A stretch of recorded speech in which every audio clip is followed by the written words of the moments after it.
it's their battle to destroy the evil forces of the Decepticons, the Transformers.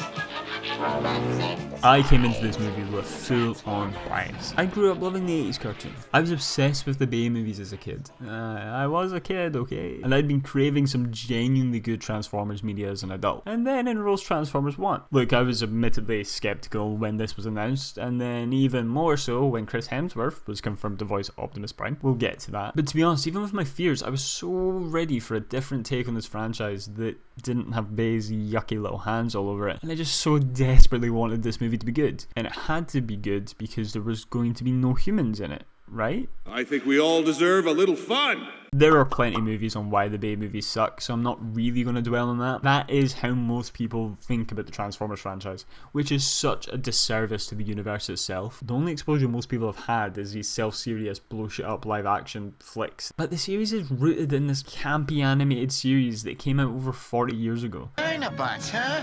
I thought you were supposed to make dinosaurs. At its core, Transformers is about identity, war, and the cost of division, not just cool robots punching each other on Earth. And that's genuinely what this felt like, a real return to the roots. The plot was already kind of doing things for me when I found out it was set on pre-war Cybertron. I don't know about you, but I always wondered what that would look like. I couldn't really fathom it being an actual society where Transformers cut about and just lived, because all we had seen up to this point was war-torn, destroyed settings that never really looked like a civilization at any point. But getting to see all these little robots cut about like humans scratched that part of my little kid brain. They were playing arcade games, they were taking the subway. It was weird, but also right, if you get me. I really couldn't get over the detail that went into designing Icon. The set itself, the Transformers that inhabited it, they were pulling elements from lore all over the shop. Look, there's Thunderglide and Behemoth. This is unbelievable. Each and every inhabitant felt unique, which is crazy when you consider the time that would have to go into actually designing and animating them. I could feel the love for this universe just oozing out of the screen, which was also conversely one of the things that was kind of hampering my experience at first. I was initially uncomfortable with Orion Pax, purely because my perception of him up to this point had been the wise, war-gritted, stoic Prime. I'd never really considered what he might have been like before everything had kicked off. But once I settled into this movie, I genuinely started to enjoy this portrayal of him. Seeing him be normal is actually what set this arc up so nicely. The tiered system they were all living in seemed to be very Black Mirror, so when Orion was going on about being more than he is, you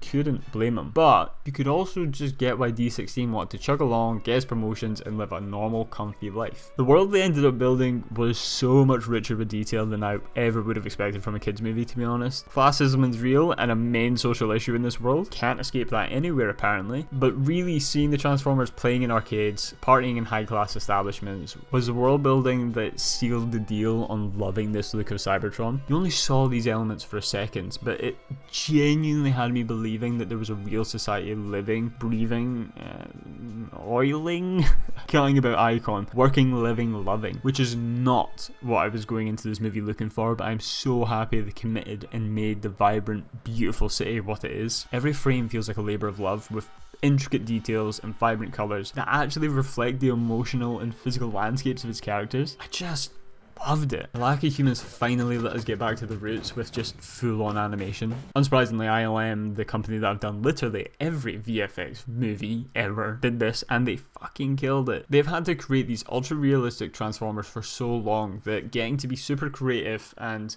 make this animated adventure had to be a nice change of pace. Even if it's not for them, definitely for us. They convinced me that these robots actually had feelings. They were emotive all the way from the goofing around at the beginning to the fight at the end. You'd think the CGI monsters from the Bay movies would be more intimate because they are more real, but these stylistic characters give off way more than the ones offered up in the previous movies. Okay, so the voice acting. I'll start with the good.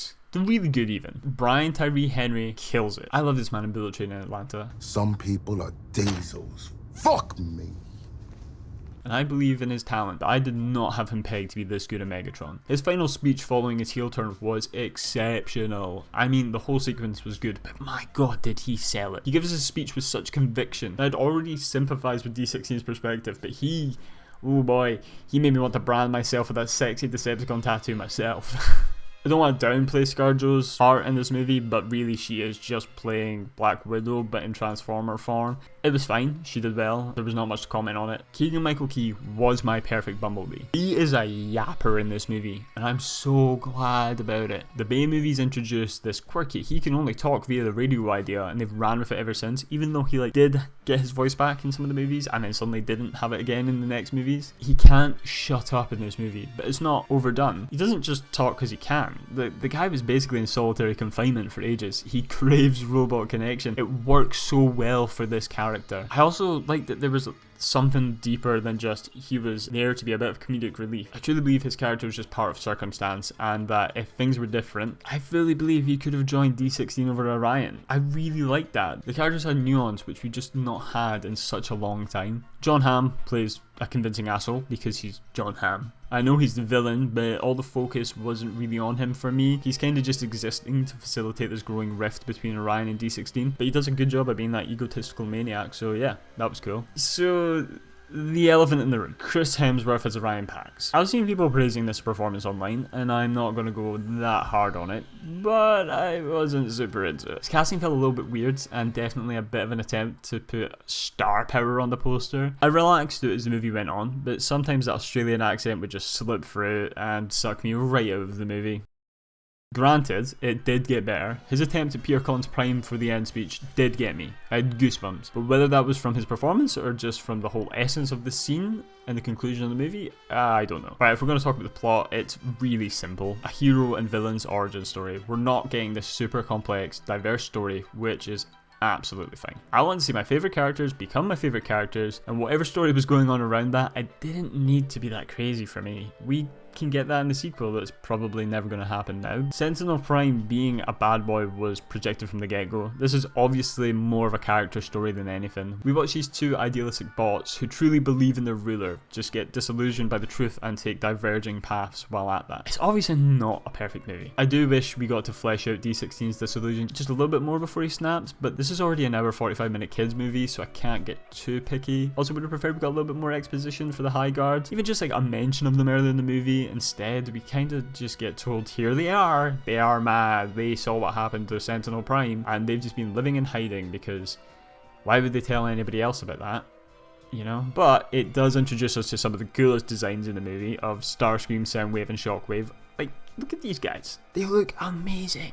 They're so cool. There are so many moments in the movie that I do love though. A few of them were Easter eggs or fan service, but I'm a simple man. I like that stuff. The Decepticon symbol being sourced from a collectible sticker that was then branded onto D16's body was absolutely fitting for the world they've been shown, that this was a real society, and of course they're nerds too. Megatron was just a big fat fucking nerd back in the day. The Power Rangers ass scene where they all get their cogs got me all hot and heavy with how good that sequence was. It was so cool. And then Starscream getting his squeaky voice from D16 crushing his neck was excellent.